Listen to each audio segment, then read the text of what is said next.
नमस्कार, news capital express देख रहे हैं आप। मैं हूं आपके साथ गुंजन। एमपी में विधानसभा चुनाव के लिए आज प्रत्याशियों की पहली लिस्ट जारी होने के बाद भोपाल में आम आदमी पार्टी के प्रदेश कार्यालय में प्रदेश प्रभारी BS जून ने प्रेस कॉन्फ्रेंस की।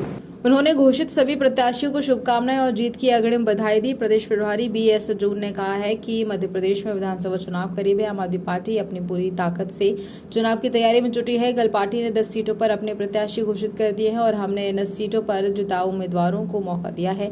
उम्मीदवारों के चयन के लिए पार्टी ने सर्वे कराया था और सर्वे के आधार पर जो नाम सामने आए उन प्रत्याशियों का नाम घोषित किया गया। जल्द ही प्रत्याशियों के नामों की दूसरी लिस्ट भी जारी कर दी जाएगी। मुझे नहीं लगता इस 10 की लिस्ट में कोई दागी चेहरा है। अगर है तो आप मुझे बताइएगा, मैं उसका क्लैरिफिकेशन देने के दौरान जिन लोगों को टिकट दिया गया है उनका बैकग्राउंड आपने कहा बहुत मजबूत है। क्रिमिनल बैकग्राउंड चेक किया गया। मुरैना से रमेश उपाध्याय, उनके पूरे परिवार पे हत्या से जैसे संगीन मामले दर्ज हैं, उन पर भी कई मामले दर्ज हैं। फिर आपने किस प्रकार से उनके बैकग्राउंड को चेक किया? जब सर्वे होता है तो सारे एस्पेक्ट्स कंसिडर किए जाते हैं, क्रिमिनल बैकग्राउंड भी, फाइनेंशियल पोजीशन भी। कितने मामले दर्ज? सुनिए, उनका प्रभाव कितना है एरिया में और वो मामले दर्ज हैं। अब ये आप जानते होंगे ज़्यादा कि वो मामले खाली दर्ज है या कोई चार्जशीट उनके खिलाफ कोर्ट में है भी या नहीं है।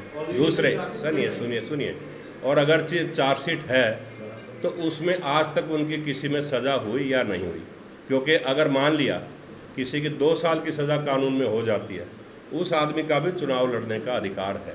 2 साल से अगर किसी की ज़्यादा सज़ा होती है तो वो डिस्क्वालीफाई माना जाता है, वो चुनाव नहीं लड़ सकता। तो हमें ये देखना होगा कि उनके खिलाफ कोई FIR है या नहीं है, और अगर FIR है तो उसमें कोई चार्जशीट आई या नहीं आई, और चार्जशीट आने के बाद वो कन्विक्ट हुए या नहीं हुए। सर, महिला पीड़ना को लेकर आम आदमी पार्टी काफी प्रदर्शन, सही मायने में बताएं तो मध्य प्रदेश में लास्ट में चुनाव किन्हीं कारणों से पार्टी इतना इफेक्टिवली कैंपेन नहीं कर पाई जो करना चाहिए था। मध्य प्रदेश की सिचुएशन ऑल टुगेदर डिफरेंट है। अभी हम हर वार्ड में, हर गांव में, हर बूथ तक पहुंचने का प्रयास कर रहे हैं। शहरों में हमारा कैंपेन बहुत अच्छा चल रहा है, और जिस टाइप के कैंडिडेट हम सामने लाए हैं और जिस पॉलिसी और नीतियां और कल्याणकारी योजनाएं उनको लेके पब्लिक के सामने आए हैं, मध्य प्रदेश में मैं ये कहूँगा कि हिमाचल से बहुत अच्छा रिस्पॉन्स है। भारतीय जनता पार्टी और कांग्रेस के ताबड़तोड़ दौरे चल रहे हैं, उनके स्टाफ विधायक पहुंच रहे हैं। अभी मध्य प्रदेश में आपको इतनी हलचल नहीं दिखाई दे रही, खासतौर बात के स्टाफ विधायक। अभी 18 तारीख को अरविंद केजरीवाल जी, भगवंत मान जी रीवा में रैली करेंगे। अब हमारी कैंडिडेट डिक्लेयर करने का प्रोसेस स्टार्ट हो गया है, और आगे आगे चलेंगे कि तो और भी इनकी रैलियां बढ़ेंगी। पार्टी के दूसरे जितने वरिष्ठ नेता हैं वो भी मध्य प्रदेश के विभिन्न भागों में दौरा करेंगे, और 18 तारीख के बाद आप देखेंगे कि पार्टी के कैंपेन में एक बहुत तेजी आएगी। सर आपने कहा था दागी चेहरों को, इंडिया गठबंधन प्राइमरीली पार्लियामेंट इलेक्शंस के लिए है। अगर इंडिया गठबंधन विधानसभा के लिए भी होगा, काफी पहले तक किस तरह जीत हासिल करेंगे ऐसे में? समझा नहीं मैं आपको क्वेश्चन। गोविंदपुरा से आपने उम्मीदवार उतारे हैं, सज्जन सिंह की सीट मानी जाती है, किस तरह से आप जीत हासिल करेंगे? क्या भारतीय जनता पार्टी की सीट मानी जाती है, कभी प्रभाव माना था उस जगह पे? देखिए, हर पार्टी क्लेम करती है कि ये सीट हमारी है। हम भी मानते हैं कि गोविंदपुरा की सीट हमारी है। युवा नेता हैं, अच्छे प्रभावशाली हैं। जो भी भारतीय जनता पार्टी का या कांग्रेस का कैंडिडेट होगा, हमारे जो उम्मीदवार हैं किसी भी तरह से उनसे कम नहीं है, और हमें पूरा विश्वास है कि गोविंदपुरा की सीट हम जीतेंगे, और जो सज्जन सिंह परमार जी हैं वो सक्सेसफुल होकर लौटेंगे। राजगढ़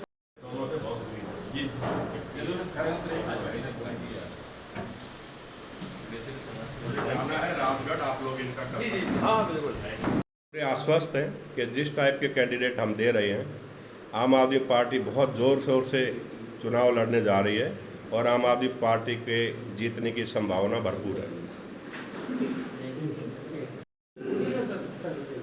अभी आप चाहें तो हमारे 2 कैंडिडेट हैं, उनकी बाइट ले सकते हैं। क्या माने करते हैं सर्वे के आपका? सर्वे किसने किया? सर्वे का माना उसके माने क्या लेते हैं आप लोग? किस तरह सर्वे करते हैं? देखिए, हम जो सर्वे करते हैं वो हमारे 2 से 3 सर्वे होते हैं। उनका स्टैंडर्ड प्रोफार्मा है। किसी पार्टी कैंडिडेट के पास हम नहीं जाते, हम सिर्फ सीधे जनता के पास जाते हैं।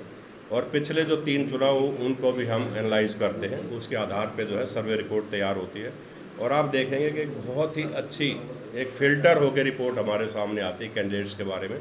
उसके बाद हम डिसाइड करते हैं और फिर फाइनली पीएससी डिसाइड करती है। इस चुनाव से समाजवादी पार्टी के लिए 10 उम्मीदवारों की एक लिस्ट जारी की है। ये उम्मीदवार पूरी ट्रांसपेरेंसी के साथ उनका छवि देखते हुए, उनका प्रभाव देखते हुए और उनकी विनेबिलिटी देखते हुए पार्टी की जो हाईएस्ट बॉडी है पीएससी, उन्होंने डिस्कस करके इन उम्मीदवारों की घोषणा की है।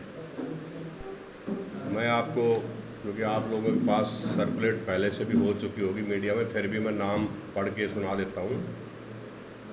सेवड़ा से संजय दुबे जी होंगे उम्मीदवार। गोविंदपुरा से सज्जन सिंह परमार जी होंगे। हुजूर से डॉक्टर रविकांत द्विवेदी जी होंगे। दिमानी से सुरेंद्र सिंह तोमर होंगे। मुरैना से रमेश उपाध्याय होंगे। पीतलावाड़ से कोमल डामर होंगी।